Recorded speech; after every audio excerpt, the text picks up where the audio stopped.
Hey, this is Keri Hilson. You're watching Entertainment Focus. First of all, thank you for speaking to us today, Keri. Thank you. How are you? I'm good. Very busy, but good.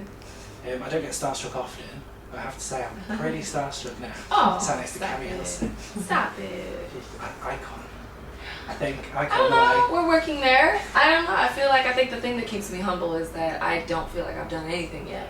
To be honest, I don't focus or dwell on anything that, other than having great fans, like the awards and the accolades and accomplishments and charts. I don't even watch them. I just work hard, that's it. So however people perceive me is unbeknownst to me, to be honest. So that's good. We're just saying, busy lady, you have been in the UK, what have you been up to since you've been here? What haven't I been up to since I've been here? I don't know, we did a couple contests. Like we did today, I got to take a fan shopping with Puma because she won a contest and won like 500 pounds at Puma. So I got to take her shopping. I've been doing some fun stuff. Not all just the boring work, but what else? I did a contest for 10 of my biggest fans to have lunch with me at Nando's. So I think before I leave, I'm also doing a show at Nando's tonight for SBTV. I've done GAY, a performance there, Mira. What else? I feel like I've done quite a bit. A couple dinners, with friends. I met some of the female artists here. Artists and writers and, with all females. I had like a Pretty Girl Rock dinner just to kind of meet some of the people that, I've been asked about. And I'm like, well, I don't know who they are. So we did that. Other than that, many interviews. OK TV, I did yesterday. Did T4 a couple days ago. The Breakfast Show, Radio 1, Choice FM. Is One Extra the same thing, I think, as Radio 1? Yep, that's what I meant to say. They're separate. Okay, yeah. So I've done all of them. What else? I don't know, like I said, what haven't I done? So you packed quite a bit in there. We packed it all in, absolutely. So of course you're over here at the moment promoting your new album, promoting Pretty Girl Rock, which is out in July. Tell us a bit about that track. Pretty Girl Rock is one of my favorites. It's just a jewel on the album, and it was co-written by Neo and Chuck Harmony, and it's just a special song. It's one of those that just stood out, even though I wanted people to understand it is about me, but on that song I'm serving as an example of how I believe every girl or woman should feel about themselves. So that is, what you hear and what you feel are two different things. You hear a bragging, conceited bitch. You feel confident. You feel like, wow, I wish I could feel like this today. And you put it on and you do. And, that to me is the most important thing about the song. It kind of sums up No Boys Allowed, doesn't it? That the empowerment theme runs throughout the whole album with Absolutely. Breaking Point and The Way You Love Me. So just tell us a bit about the album. What were you hoping to do when you went in to record that? When I went in to record No Boys Allowed, it was definitely all about empowering women. There's two sides. For women, I wanted us to understand that we deserve to be beautiful. We deserve to get what it is we want. We deserve a real man, not a toy soldier.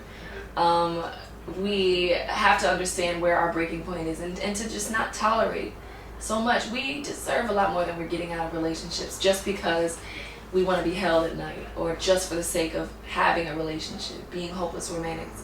So I wanted to point that out to females. And on the other hand, I wanted to point out to men, we know what it is, and you know what it is you need to be doing. Chivalry is gone, your priorities, like you're not living for the future, you're living for the moment. It's just causing all kinds of, and also I wanted to point out, just in every way, finance, in every way, what separates a boy from a man. And that's what I set out to do, and I think I did it. Let's talk a bit about the album title, because people mistakenly think it means you don't want boys at all. Oh, right. But just explain a little bit about the thought behind that. Yeah, No Boys Allowed is my way of, it's a new age girl power.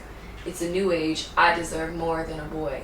And being a boy, I want people to understand, being a man is not it's not an age, it's a mindset. There are 18-year-old men out there, and there are 40-year-old boys out there. So I'm not telling 17-year-old girls to get an older guy. You know, I'm saying that know what it is you deserve. And if I could have called my album No BS Aloud, that's what I would have done. So which is your favourite track on the album? I ask this question, people say it's like Yeah. choosing between my children. I Yeah, can't do it. that's exactly what But it's I'm gonna like. make you do it, Keri. No, I can't. I really can't. I have favorites. Maybe I can narrow them down to like 3 on every day, because every day my favorite changes. I get attached to them in a way that a fan is attached to records, and you just one day it's this favorite, another day. So Beautiful Mistake is definitely one of them. All the Boys is absolutely one of them. Pretty Go Rock. I guess I should stop there, but I know I'm remiss to a couple of my other favorites. So Did I say Beautiful Mistake? Was that the first one I said? Yeah. It's a sign of a strong album, isn't it? When you can, because for me, the same. My favourite track changes all the time. Yeah. One day it's Breaking Point, today it's Pretty sweet. Go Rock, it changes. So, Yeah. and one of the things that's great about the album is there's a lot of variety on there, and you are one of those performers that can seamlessly go from singing quite a nice sweet song to sing something more aggressive. Awesome. I mean, are you conscious of being able to do that? Or? I guess so. When I listen back, in the moment it doesn't seem far-fetched. It just seems like me on this day. In this particular moment in time, I'm very heartbroken and I don't want to be aggressive today. On other days I walk in and I'm feisty, and that's what I write. So it's all, you know, different sides of me. But when I do sit down and listen as I'm putting the actual album together, the track listing and things like that, I'm like, wow, I'm a pretty dynamic person. Yeah. And the way you love me really shocked your fans, didn't it? Really Yeah, shocked it did. people. It showed a It completely did. different side of you. Yeah. Tell us a bit about the video for that. You had quite a lot of guest appearances. Yeah. It was quite an epic production, wasn't it? I would say so. I felt like that in the moment. It was the directorial debut of Lori Ann Gibson.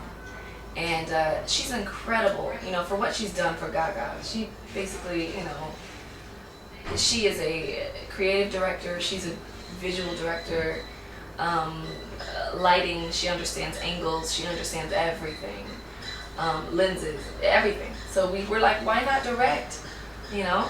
So this was the perfect song. She loved the record. It was a passion project for her. It wasn't even something that we considered a single, really. It was just something we wanted to do. So we spent the money to do it. And the features, as many features as we had, was actually her idea. I'm not sure why we had that many, but it was Dawn from Dirty Money, JoJo, Faith Evans, Rick Ross, Lloyd, Polo, Columbus Short. There were quite a few cameos. Just a few people. And that's probably missing a couple. But yeah, it was a lot of fun. It did make it a lot of fun. That day went by so quickly. So tell us a bit about your tour. You're touring America soon. What can people expect from that? People can expect to see me in all of my glory. You get to see visually what my album means to me. I don't know, it's my favorite time to allow the album to come to life visually. I think people, after they see a show, they understand where I'm coming from a lot more. So I'm excited to give the US that, and actually we're in talks about a tour before the end of the year here. I was going to ask about that next. Yeah, I just learned this yesterday that management is in talks about that. So I'm excited about that, really, because my fans here are incredible. They wait for hours just to catch a glimpse of me, or they bring me Walker's Crisps everywhere I go. I've had about 6 bags given to me. Actually, there's 2 in my bag right here from fans. Prawn cocktail. Oh, they wrote on it. Oh, I didn't even see that. They write their Twitter names and stuff on it. I love them. They're incredible. Well, you'll have to keep us posted on that, so then we can tell Tone Focus's readers who would love to see you on tour. Of course. I'll keep you posted. Actually, follow me on Twitter, because that's where I would put it. It's at Miss Keri Baby, MissKeribaby. So speaking of Twitter, I've been following you on Twitter for a while. Yeah. And I saw something I think you tweeted yesterday. Okay. And you were saying, I can't answer all of these messages. I can't answer everything. Yeah. Do you constantly get angry tweets? People get mad, like, or they'll say, I'm unfollowing you. You don't pay me any attention. And I you know, sometimes it's more hurtful, a more hurtful way of saying it. they're like, oh, you're such a bitch, you're so conceited, and I'm like, oh my god, I have millions of followers, but even non-followers tweet me. That's just how it goes. Anyone can put your name in their tweet. So I try to read them as much as I can, and also I'm not on my phone as much as they think I am. Sometimes I'm on my phone 10 minutes a day, and other times I just tweet and I don't have time to look at the replies. I just want to tell my fans a message. So yeah, I think they misunderstand the amount of time I'm on Twitter. Well, maybe you should take a week off and just say to them, I'm not doing anything apart from replying to Twitter. Maybe they'll get it. Yeah. Maybe they'll understand anyway, it. Maybe I tweet too much. I spoiled them. That's what it is. Thank you for helping me point that out, Pip. No problem. So what's next for you? What else have you got coming up this year? This year I'll just be touring. I'm touring with Lil Wayne from July to September. Can't wait. Right after that, hopefully I'll be back here. I guess the plans will be around when that's happening. Yeah. Any other plans? Hopefully I'll be home for Christmas this year and Thanksgiving. Hopefully. We'll see. So my last question for you. Okay. Pretty Girl Rock. Yeah. How do you do the Pretty Girl Rock? Oh, you want to learn? I want to learn. Well, since we're sitting and we don't want to move the camera, it's really simple. It's just 4 snaps to the right. Snap, snap, snap, snap. And a little hip action. Your hip goes with your hand.